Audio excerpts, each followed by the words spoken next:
ચાણસ્મા શહેરની અંદર અક્ષત કળશ યાત્રા આવી પહોંચતા ભવ્ય સામૈયું કરાયું તથા કાર સેવકોનું સન્માન કરવામાં આવ્યું। નમસ્કાર, આપ જોઈ રહ્યા છો મારો અવાજ ન્યૂઝ। અયોધ્યા ખાતે નિર્માણ થઈ રહેલ ભગવાન શ્રી રામના ભવ્ય મંદિરમાં આવનાર 22મી જાન્યુઆરીના રોજ પ્રાણ પ્રતિષ્ઠા મહોત્સવ યોજાવાનો છે, ત્યારે સમગ્ર ભારત દેશની અંદર જનસંપર્કના હેતુથી અક્ષત કળશ યાત્રા યોજાઈ રહી છે। ત્યારે આજ રોજ ચાણસ્મા ખાતે યાત્રા આવી પહોંચતા ઉષ્માભર્યું સ્વાગત કરવામાં આવ્યું હતું। તેમજ અક્ષત કળશ યાત્રા શહેરની અંદર આવેલ વિવિધ વિસ્તારોમાં ફરી રામજી મંદિર ખાતે પૂર્ણ થઈ હતી। પાટણ જિલ્લાના તાલુકાના મથક ચાણસ્મા ખાતે બપોરના સુમારે અક્ષત કળશ યાત્રા આવી પહોંચતા ભવ્ય સામૈયું કરાયું હતું। તે સમયે થયેલી કાર સેવાના સેવકો આજે પણ ચાણસ્મામાં હાજર છે। તેમનું મંતવ્ય લેતા એમ જણાવ્યું હતું કે એ સમયે પ્રથમ કાર સેવા થઈ ત્યારે અમારે પરત આવવું પડ્યું હતું, ત્યારબાદ બીજી કાર સેવા થઈ, તે સમયે અમો છેક સુધી પહોંચી શક્યા હતા અને આજે આ ભવ્ય રામ મંદિરનું નિર્માણ થઈ રહ્યું છે એની અમે સાક્ષી છીએ। જાણીને અમને પણ ઘણો આનંદ થયો છે। અક્ષત યાત્રા ચાણસ્માના બસ સ્ટેશનથી લઈને ચાણસ્મા ગામના વિવિધ વિસ્તારોમાં શોભાયાત્રા કરી હતી અને ચાણસ્માના નગરજનો આ અક્ષત યાત્રાને ફૂલેથી વધાવી હતી, જેમાં આવનાર 22મી જાન્યુઆરીના રોજ યોજાનાર ભગવાન શ્રી રામની પ્રાણ પ્રતિષ્ઠા મહોત્સવમાં હાજર રહેવા દરેક ધર્મપ્રેમી જનતાને આહવાન કરવામાં આવ્યું હતું। તેમજ ત્યારબાદ શહેરની અંદર આવેલ રામજી મંદિર ખાતે યાત્રા પૂર્ણ થઈ હતી, જેમાં મોટી સંખ્યામાં વિવિધ સંસ્થાઓ તેમજ ધર્મપ્રેમી જનતા જોડાઈને ભગવાન શ્રી રામની મહાઆરતીનો લહાવો લીધો હતો। નવનીતભાઈ, જ્યારે તમે અહીંયાથી અયોધ્યા કાર સેવામાં ગયેલા અને એ વખતે જે તમારી સાથે બન્યું હશે એના વિશે થોડી આજે માહિતી આપો, અને એના પરિણામે આજે આ રામ મંદિર બની રહ્યું છે, તો તમે એ માટે કેટલી તમારામાં ખુશી છે ને શું તમે કહેવા માગો છો? અમે અમારી ચાણસ્મા તાલુકાની ટીમ લગભગ 90માં અને 92ની કાર સેવામાં અમે લોકો ગયા હતા, બધા કાર સેવકો, અને ખૂબ જ આખા દેશભરમાં હજારો સેંકડો લોકોનો ખૂબ ઉત્સાહ હતો તો અયોધ્યા જવા માટેનો, અને આપણા પૂર્વજો પણ અયોધ્યા આપણું શ્રદ્ધા કેન્દ્રને મુક્ત કરવા માટે આપણા પૂર્વજોએ સેંકડો વર્ષોથી પરિશ્રમો કરેલા છે, ભોગ આપેલા છે, અને અત્યારે આખા દેશભરમાં આપણા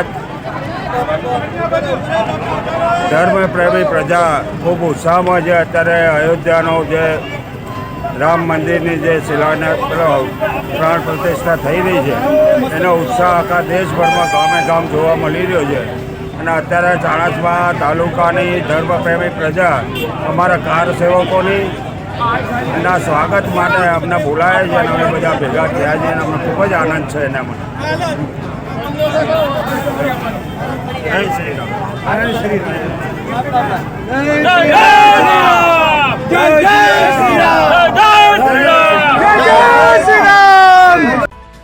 આજના દિવસે જે અક્ષત ચાણસ્મા ખાતે આવ્યા અને રામ મંદિરનું નિર્માણ પૂર્ણ થવા આવ્યું છે, એ વિશે આપ શું કહેશો?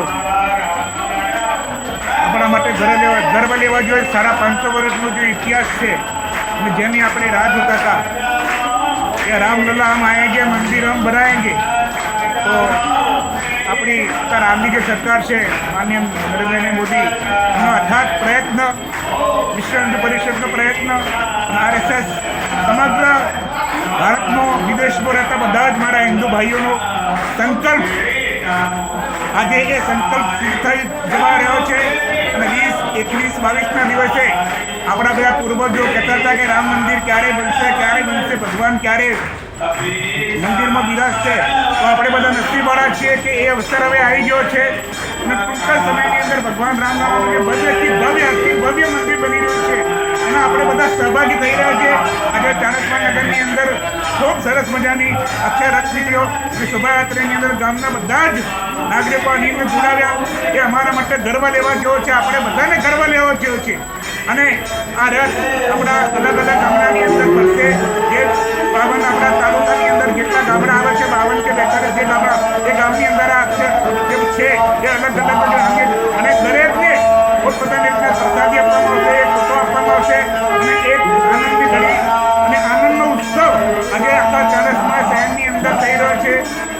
જય ગુરુ મહારાજ, જય ગુરુ માતા, જય શ્રી રામ.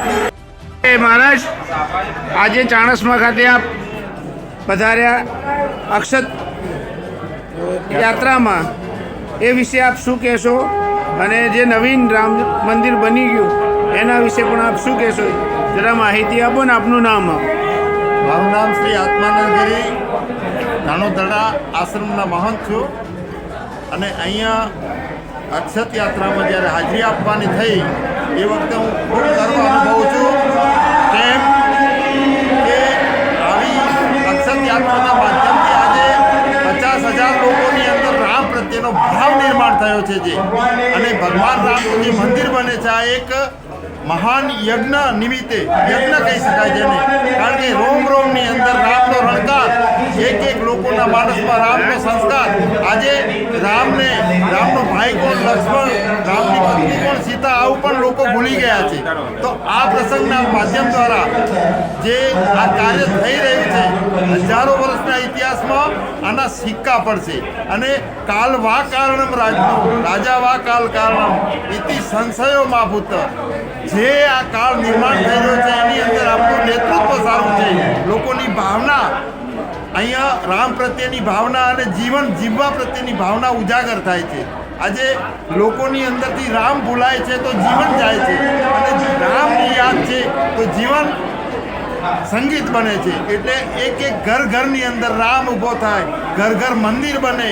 પ્રભુ તારું જ નાનકડું ઘર મારું, સદા તારું જ મંદિર હો, આ ભાવના અને આપણા સનાતન ધર્મીઓનો જે કાકા, તમારું નામ કહો અને તમે જ્યારે કાર સેવામાં ગયા ત્યારે તમને કેવો અનુભવ થયો તો એની માહિતી આપો. અમે 1992માં કાર સેવામાં ગયા એ વખત આગળ જે મુલાયમસિંહ યાદવ વખત અમે પરત આવ્યા હતા, પણ 1992 અમે ત્યાં ખેડ પહોંચ્યા અને જબરજસ્ત યાતનાઓ પણ વેઠી અને અલગ થઈ ગયા હતા. રાત્રે રહેવાની સગવડો પણ અમારા માટે સારી હતી અને જ્યારે બાબરી ધ્વંસ થયો અને રાત્રે રામલલાની પ્રતિષ્ઠા થઈ ત્યાર ઘડી અમે હાજર રહ્યા હતા અને ત્યાંથી અમે મીર કાસિમની ઈંટ લાવી અને અમારી મૂતળીમાં રાખીને 2 વર્ષ એના પર ટટ્ટી કરી. આ રીતે અમે અમારો સદભાગ્ય કે અમે આ 600 વર્ષના કલંકના તોડવાના ભાગીદાર બન્યા. વસ્તુ ભારત માતા કી જય.